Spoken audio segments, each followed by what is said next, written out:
जय जय रघुवीर समर्थ। जय जय रघुवीर समर्थ। जय जय रघुवीर समर्थ। उपस्थित श्रोतेजन हो, आपणा सर्वांचे आजच्या या ग्रंथ वाचनाच्या उपक्रमात चैतन्य आत्मन हे चॅनल हार्दिक स्वागत करीत आहे। आजचा आपला ग्रंथ वाचनाचा दिवस क्रमांक 113, दिनांक 23 एप्रिल 2026 व वार गुरुवार। सध्या आपण समर्थ श्री रामदास स्वामी लिखित सार्थ श्री दासबोध या ग्रंथाचे क्रमशः वाचन करीत आहोत। तेव्हा आजचे वाचन सुरू करण्यापूर्वी प्रथम आपण समर्थ श्री रामदास स्वामी यांना गुरुवंदना अर्पण करूया। गुरुर ब्रह्मा गुरुर्विष्णू गुरुर्देवो महेश्वरः गुरुर साक्षात परब्रह्म तस्मै श्री गुरवे नमः। तस्मै श्री गुरवे नमः। तस्मै श्री गुरवे नमः। जय जय रघुवीर समर्थ। आता आपण सार्थ श्री दासबोध या ग्रंथाच्या श्रवणाच्या फलश्रुतीचे वर्णन वाचूया। या फलश्रुतीचे वर्णन समर्थ श्री रामदास स्वामी यांनी त्यांच्या सार्थ श्री दासबोध या ग्रंथातील प्रथम दशकातील प्रथम समासात केलेले आहे। तेव्हा या फलश्रुतीचे आता आपण वाचन करूया। सर्व संशय एकदम नाहीसे होऊन क्रियेमध्ये म्हणजे आचारामध्ये ताबडतोब फरक पडतो।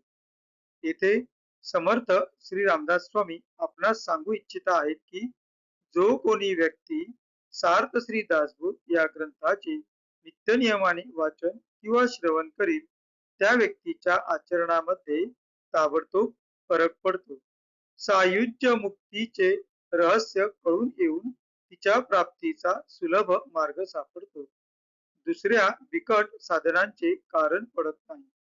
अज्ञान, दुःख व भ्रांती यांचा नाश होऊन तत्काळ ज्ञानाचा लाभ होतो, अशी या ग्रंथाची फलश्रुती आहे। योग्यांचे परमभाग्य असे वैराग्य अंगामध्ये बांधते। विवेक व चातुर्य यथायोग्य प्राप्त होते। जे कोणी संशयग्रस्त अवगुणी व अवलक्षणी असतील ते सुलक्षणी धूर्त तत्ववेत्ते चतुर व समयत्न असे होतील। आळशी असतील ते उद्योगी होतील। पाप्यांना पश्चाताप होऊन ते शुद्ध होतील आणि भक्ती मार्गाचे निंदक असतील तेही भक्ती मार्गाला वंदन करू लागतील। बद्धांचेच मुमुक्षु होतील व मूर्ख अतिदक्ष होतील। अभक्तांना भक्ती मार्गाच्या योगाने मोक्ष मिळेल। अनेक दोषांचा नाश होऊन पतित असतील तेच पावन होतील। तात्पर्य, हा ग्रंथ नुसता ऐकल्याने प्राण्याला उत्तम गती मिळेल। देहबुद्धीमुळे येणारे अनेक प्रकारचे धोके, संशयाचे अनेक धागेदोरे, संसारांतील अनेक उद्वेग हा ग्रंथ ऐकल्याने नाश पावतील। हा ग्रंथ ऐकल्याने अधोगती चुकून मनास विश्रांती व समाधान मिळेल, अशी या ग्रंथाची फलश्रुती आहे। ज्याचा भावार्थ जसा असेल तसे त्याला फळ मिळेल। जय जय रघुवीर समर्थ। आता आपण सार्थ श्री दासबोध या ग्रंथाच्या क्रमशः वाचनास सुरुवात करूया। सध्या आपण या ग्रंथातील नवविधा भक्ती नाम या चौथ्या दशकातील पहिल्या समासाचे ज्याचे नाव आहे श्रवण भक्ती या पहिल्या समासाचे आपण वाचन करीत आहोत. मागील भागात आपण ओवी क्रमांक 21 ते ओवी क्रमांक 30 या 10 ओव्यांचे त्यांच्या मराठीतील अनुवादासहित वाचन केले.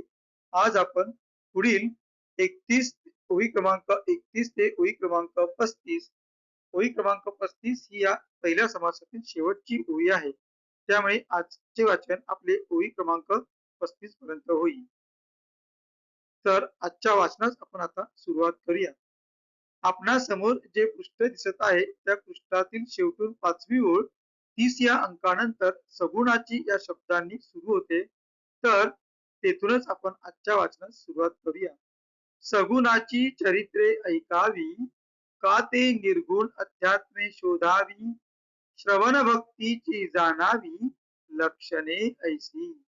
सगुण देवाची चरित्रे, का निर्गुणाची तत्वे यंत्रे, हे दोन्ही परम पवित्रे ऐकत जावी. जयंत्या उपोषणे पूजा विधाने, मंत्र यंत्र जप ध्याने, कीर्ती स्तुती स्तवने भजने, नाना विधे ऐकावी. ऐसे लक्षण क्षमा असावी, ऐसे श्रवण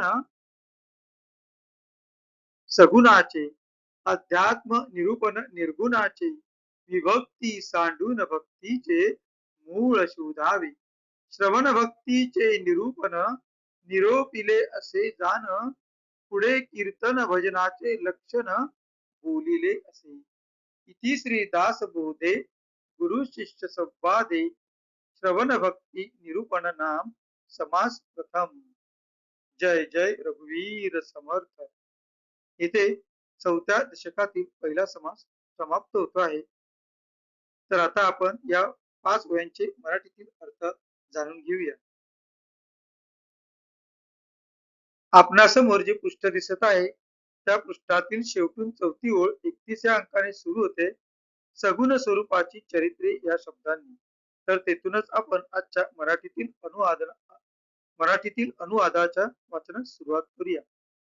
सगुण स्वरूपाची चरित्रे ऐकावी आणि निर्गुण स्वरूपाच्या अध्यात्म विचाराचा शोध घ्यावा, अशी ही श्रवण भक्तीची लक्षणे आहेत, ते ध्यानात घ्यावे. सगुण अवतारांच्या कथा व निर्गुणासंबंधी खोल तात्विक विषय ही दोन्ही फार पवित्र आहेत, ती ऐकावी. जयंत्या उपोषणे मंत्र यंत्र जप ध्यान कीर्ती स्तुती स्तोत्रे अशी अनेक प्रकारची भजनाची साधने ऐकावी. ही सगुण स्वरूपाची श्रवण भक्ती होय. अध्यात्मशास्त्राचे निरूपण ऐकणे ही निर्गुणाची श्रवण भक्ती होय. कोणतेही श्रवण केले तरी देवाशी झालेला वेगळेपणा टाकून देऊन भक्तीचे मूळ शोधावे. श्रवण भक्तीचे निरूपण ह्याप्रमाणे सांगितले असून पुढील समासात कीर्तन भजनाचे लक्षण म्हणजे कीर्तन भक्ती सांगण्यात येईल, ती ऐका.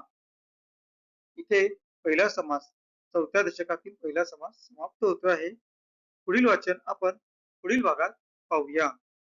आता आपण समर्थ श्री रामदास स्वामी यांना कृतज्ञतापूर्वक वंदन करून आजच्या या ग्रंथ वाचनाच्या भागाची सांगता करूया. शुकासारिके पूर्ण वैराग्य ज्याचे, वसिष्ठा परिज्ञान योगेश्वराचे, कवी वाल्मिका सारिका मान्य ऐसा, नमस्कार माझा सद्गुरु रामदासा. जय जय रघुवीर समर्थ.